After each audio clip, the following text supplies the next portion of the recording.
Brothers and sisters, so we reached day 5 of our novena to the Sacred Heart. So we'll continue to ponder on the discovery of Saint Therese of this radical spiritual way about taking hold of the Sacred Heart of Jesus, that his merciful heart, taking hold of him in what she will call her little way, which is really for Saint Therese this radical way of coming to the heights of holiness, that really, to those accustomed to maybe more difficult portrayals of the spiritual life, like reading some of the conferences of the Desert Fathers on all the different sins and about all the million things to avoid, and you know, about how to make oneself perfect, etc., etc.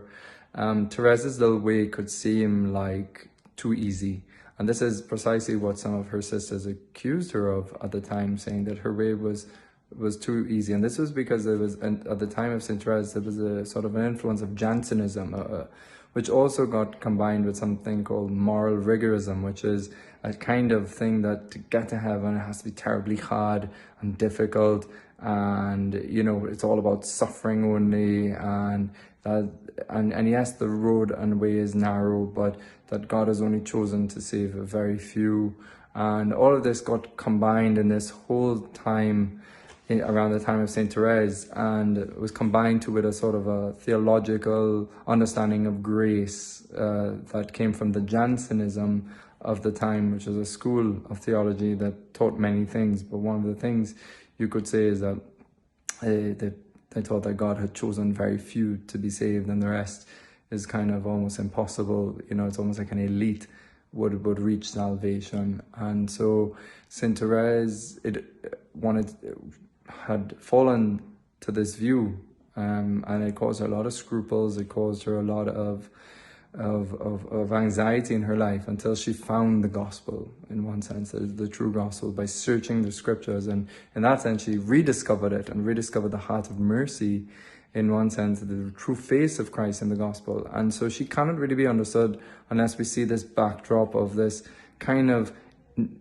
influence in Catholicism that was in France at the time around Saint Therese, and it was heretical. It wasn't the true Catholicism, wasn't true faith. And so the Lord raises up saints, and obviously, you know, comments from the Pope and proclamations from the Pope against this heresy in the past to stir people away, because this kind of influence, Jansenism, had led people to almost despair of God's mercy and his goodness, and they had a view of God that was rather severe, and not the God of Jesus Christ, not the living God, not the God of grace. And this is, you know, Saint Therese almost can seem like, when if you ever meet evangelicals and Protestants and stuff, they just profoundly understand this, the heart of our Catholicism, probably better sometimes than Catholics, about the power of grace, and that we can't boast of anything to God. All even our good works that we do are his grace. They come from him. It's his work. He's the one who can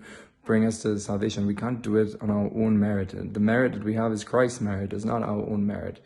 And so this is Saint Therese in many ways. And this comes back to the Sacred Heart, because this is trying to understand, what is the heart of Jesus like? It's a giver. He gives everything. So Saint Therese would say that, you know, that she wanted to be a saint, and she had this image of that she's so, in her own words, I've always wanted to be a saint. Alas, I've always noticed that when I compared myself to the saints, there is between them and me the same difference that exists between a mountain whose summit is lost in the clouds and the obscure grain of sand trampled underfoot by passers-by.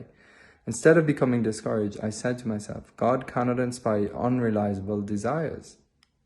I can then, in spite of my littleness, aspire to holiness. It is impossible for me to grow up, and so I must bear with myself, such as I am, with all my imperfections. But I want to seek out a means of going to heaven by a little way, a way that is very straight, very short, and totally new. So she wanted to, because of her situation, she had to lay hold of this incredible heart of Christ, that on his mercy, and Christ shows the mercy of the Father, and that this was the little way to divine mercy, discovering the extent of divine mercy. And she would say that that, you know, that this was her straight way. It was God's power that would do it, not her imperfection, not her weakness, but she relied on God. And this is at the heart, you could say, of the Sacred Heart devotions, to rely on Jesus' mercy, not our own. And that is so hopeful. When you don't rely on yourself, you rely on God, it's so hopeful. She says, we're living now in an age of inventions, and we no longer have to take the trouble of climbing stairs, for in the homes of the rich, an elevator has replaced these very successfully. I wanted to find an elevator which would raise me to Jesus, for I am too small.